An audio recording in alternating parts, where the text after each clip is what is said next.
Hey guys, welcome back to my channel. In today's video, I have some great recipes to share with you, and all of them start with a can of biscuits.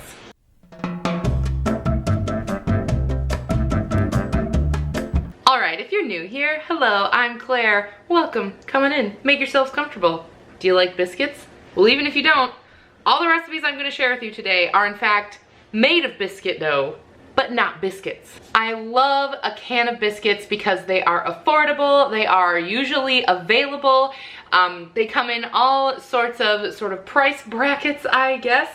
Today I will be using the Pillsbury Grands because that is all the store had. Normally I go for a store brand, normally I'll go for an Aldi brand because that is the most budget-friendly option, but these still weren't super expensive. I went with the buttermilk, but you know, do what you want, use what you have in the way of canned biscuits. And for our recipes today, we have a little something for everyone. We've got 2 recipes that are sweet, 2 recipes that are savory, and of course I will leave the ingredient list in the description down below so that you can recreate these great recipes yourself. And all right, let's get right into it. All right, our first recipe is for this delicious pizza pull-apart bread. So I've got 2 cans of biscuits. I have some Parmesan cheese. I have some Italian style cheese, but you could use mozzarella. I also have olive oil, some Italian seasoning, and some turkey pepperoni. But you could use, I don't know, crumbled sausage or whatever your favorite pizza topping is. The first thing I'm going to do is actually cut up my biscuits. I am cutting these into quarters, and these will just make the perfect, like, bite-size bread bits for us.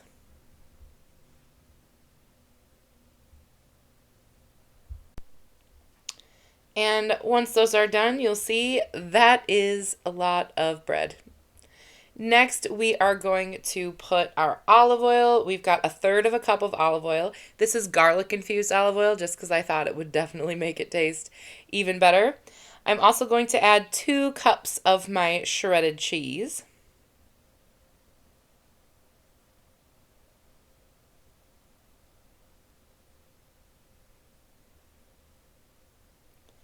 I'm also going to go ahead and put 2 tablespoons of my Italian seasoning.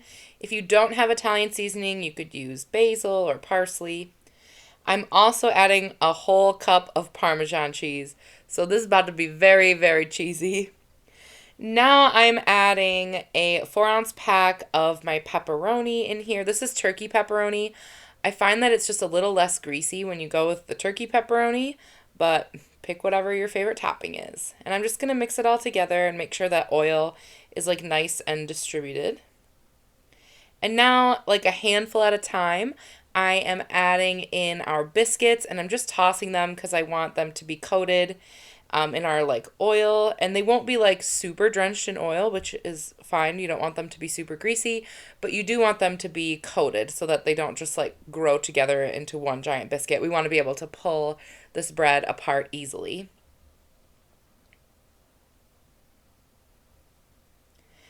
Now I'm going to spray my pan with a little bit of cooking spray, and I'm going to throw them all in there. This is the pan that I chose, but you could use a loaf pan or, you know, whatever you have going. You don't need to use, you know, like an angel food cake style pan. What are these pans called? In my head, they're called an angel food cake pan, but I guess I'm not totally sure. Anyway, use the pan you have available to you. And now we are going to pop these into the oven. The oven is 350 degrees. The directions I found online said half an hour, but it took closer to 35 minutes for it to be nice and cooked all the way through. It came right out without a problem. Oh my goodness, ooey gooey deliciousness. And because I'm extra, I decided to throw a little bit of dipping sauce in the center and like the whole part, just because I thought it would look nice. And oh, look at that cheese pull. This was so delicious. This would be great for like a game day appetizer, or if you're having like a party, or this would be a great dish to pass if you had to bring something to share. Next, we are going to make donuts, and this is the easiest recipe ever because the base of it is just biscuits and oil. I am going to be using powdered sugar as well as some sprinkles and food coloring because I want to make these extra cute. But if you're in the mood for a fresh, delicious donut, all you need is a can of biscuits. Now, I'm making mine like with a hole in the center, and the perfect size I found was the cap to my oil. But look around your kitchen, find something that's a circle that fits whatever like biscuit shape you're working with, because I know some biscuits are smaller than these. I am flattening them out just a little bit because I do want them to be nice and round, but they puffed right back up the second I put them in the oil, so no worries there.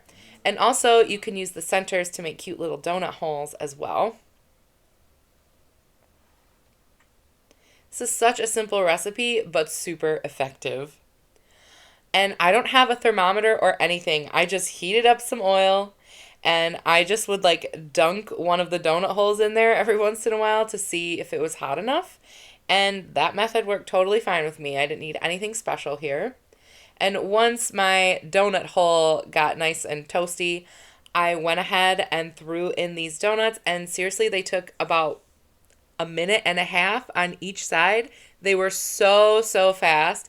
I can't imagine like having these fresh every once in a while. Like, such a cool idea. So fast. Faster to make these than it is to go to the store and buy a donut.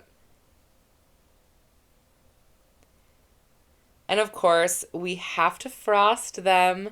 So I ended up making a really basic glaze, and this is just powdered sugar and water, and I don't measure anything. I just add water until it is the consistency that I want it. I then added just a dab of red food coloring because we want like a nice Homer Simpson donut here. And then I just dunked my cooled donuts in there. They were still a little bit warm. And I actually decided to double dunk them, so I let that harden, and then I dunked them a second time, just because I wanted it to be a little more opaque. It was a little bit translucent. You could also just toss these in powdered sugar or cinnamon sugar, however you like your donuts. You could even forego the donut hole part, and you could even fill them with jam or something. Like, you could get really creative with this for sure. These turned out so cute. My kids could not believe I made these myself. Like, they definitely look store-bought. And the texture, it is very donut-y, but it's almost like a little bit denser and really delicious. Gianni loved them too. All right, time for our next recipe. We're making pretzel bites, and these are shockingly delicious and very simple. You just need biscuits, butter, baking soda, and some salt. Now, I'm extra, you guys. You may or may not know pretzels are my favorite food, so of course I have actual premium pretzel salt in my cupboard, but you don't need this. You could just use sea salt or flake salt. And we're starting out the same way as our first recipe. We're cutting these biscuits into quarters, and then we are rolling them into little balls with my hands. Easy enough. Now I'm going to add half a cup of baking soda into 8 cups of boiling water, and you guys do this slowly because I did it quickly and it made a mess. It overflowed. And then I had to get my cleaner out and like scrape it off my cooktop, and it was not fun. So do that more slowly. Decided to leave that in there as a warning. And once it is back up to a boil, you just add your little balls of dough and you boil them for about 2 minutes until they start getting a little bit like puffy. This was super fast. And then you're going to put them on a baking tray. You don't have to space them out a ton because they did expand a bit in the boiling water, so they aren't going to like grow together or anything. So I really easily fit the whole can on this one baking sheet. And now we're going to bake it 350 degrees for about 15 minutes, but keep an eye on them. Next, we have some butter, and I'm just going to melt it in the microwave. And oh my goodness, look how toasty and delicious these little pretzel babies came out. And now I am going to put a little butter on top, and then that's how we're going to get the salt to stick. And oh my goodness, these smelled so good. They were so light and buttery. I could not even believe how delicious these were. I thought for sure they would just taste like a biscuit, but They didn't at all. It's that baking soda. That is the key. And I make pretzels from scratch all the time, and these were just as good, if not better, than the ones I make from scratch. I'm not even kidding. And they were a hit for the whole family.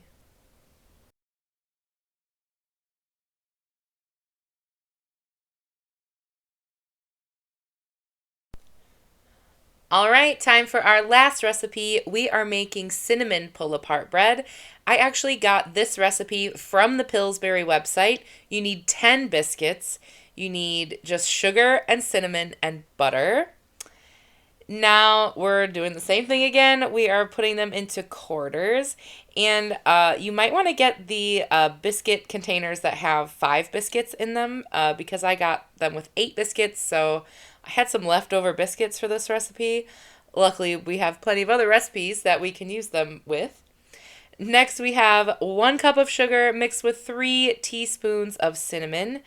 Now, I will say, I think that this Pillsbury recipe is a little bit off.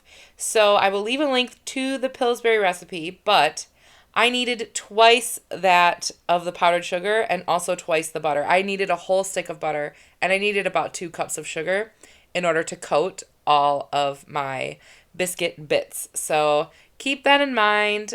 Maybe they used smaller biscuits for this recipe and not the grands. Just make sure you have a little bit of extra sugar and butter on hand. And basically what you do is you just dunk your biscuit piece in the butter and then you toss it in the powdered sugar. And then you just stack all of those into a loaf pan or whatever pan, you got going is probably fine. This is super simple. And I think most people have, those ingredients laying around anyway, so this would be a really easy one to whip out last minute.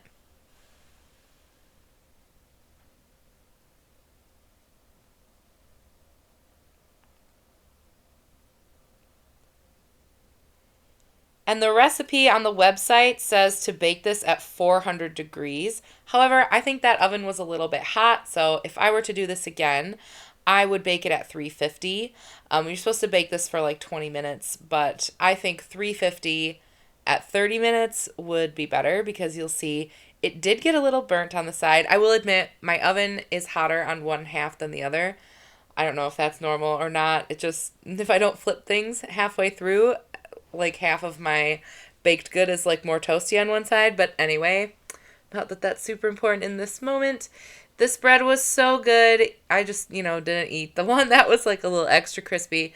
But yeah, really sweet, really delicious. It would be great maybe dipped into some icing. I didn't do that because we had just eaten those donuts the day before.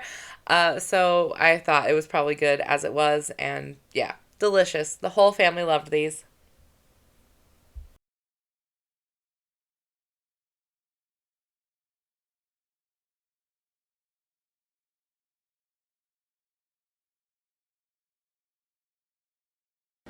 All right, you guys, those were all my biscuit recipes. I was so pleased with all of them.